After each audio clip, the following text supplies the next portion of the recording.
श्रीमद् भागवत महापुराण के अनुसार श्री शुकदेव जी कहते हैं, परीक्षित, भगवान श्री कृष्ण और बलराम की इस अद्भुत लीला को देखकर सभी दर्शकों को बड़ा आनंद हुआ। श्रेष्ठ ब्राह्मण और साधु पुरुष धन्य है, इस प्रकार कहकर प्रशंसा करने लगे। परंतु कंस को इससे बड़ा दुख हुआ। वह और भी चिढ़ गया। जब उसके प्रधान पहलवान मार डाले गए और बचे हुए सब के सब भाग गए, तब भोजराज कंस ने अपने बाजे गाजे बंद करा दिए और अपने सेवकों को यह आज्ञा दी, अरे वसुदेव के इन दुष्चरित्र लड़कों को नगर से बाहर निकाल दो, गोपों का सारा धन छीन लो और दुर्बुद्धि नंद को कैद कर लो। वसुदेव भी बड़ा कुबुद्धि और दुष्ट है, उसे शीघ्र मार डालो और उग्रसेन मेरा पिता होने पर भी अपने अनुयायियों के साथ शत्रुओं से मिला हुआ है, इसलिए उसे भी जीता मत छोड़ो। कंस इस प्रकार बढ़ बढ़कर बकवाद कर रहा था कि अविनाशी श्री कृष्ण कुपित होकर फुर्ती से वेग पूर्वक उछलकर लीला से ही उसके ऊंचे मंच पर जा चढ़े। जब मनस्वी कंस ने देखा कि मेरे मृत्यु रूप भगवान श्री कृष्ण सामने आ गए, तब वह सहसा अपने सिंहासन से उठ खड़ा हुआ और हाथ में ढाल तथा तलवार उठा ली। हाथ में तलवार लेकर वह चोट करने का अवसर ढूंढता हुआ पैंतरा बदलने लगा। आकाश में उड़ते हुए बाज के समान वह कभी दाईं ओर जाता तो कभी बाईं ओर, परंतु भगवान का प्रचंड तेज अत्यंत दुस्सह है। जैसे गरुड़ सांप को पकड़ लेते हैं, वैसे ही भगवान ने बलपूर्वक उसे पकड़ लिया।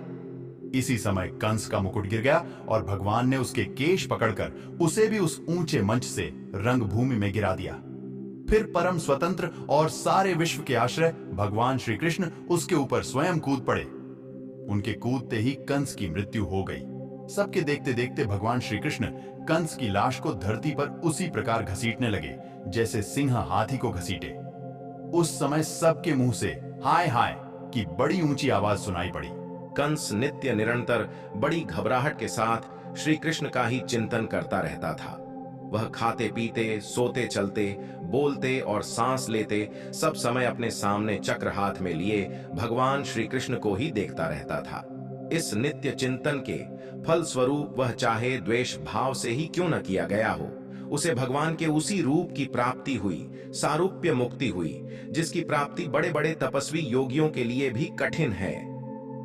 कंस के कंक और न्यग्रोध आदि 8 छोटे भाई थे। वे अपने बड़े भाई का बदला लेने के लिए क्रोध से आग बबूले होकर भगवान श्री कृष्ण और बलराम की ओर दौड़े।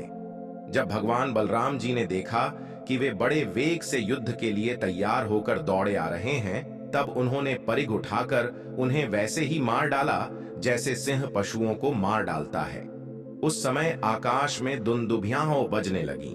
भगवान के विभूति स्वरूप ब्रह्मा, शंकर आदि देवता बड़े आनंद से पुष्पों की वर्षा करते हुए उनकी स्तुति करने लगे। अप्सराएं नाचने लगीं। कंस और उसके भाइयों की स्त्रियां अपने आत्मीय स्वजनों की मृत्यु से अत्यंत दुखित हुईं। वे अपने सिर पीटती हुई आंखों में आंसू भरे वहां आईं। वीर शैया पर सोए हुए अपने पतियों से लिपटकर वे शोकग्रस्त हो गईं और बार बार आंसू बहाती हुई ऊंचे स्वर से विलाप करने लगीं।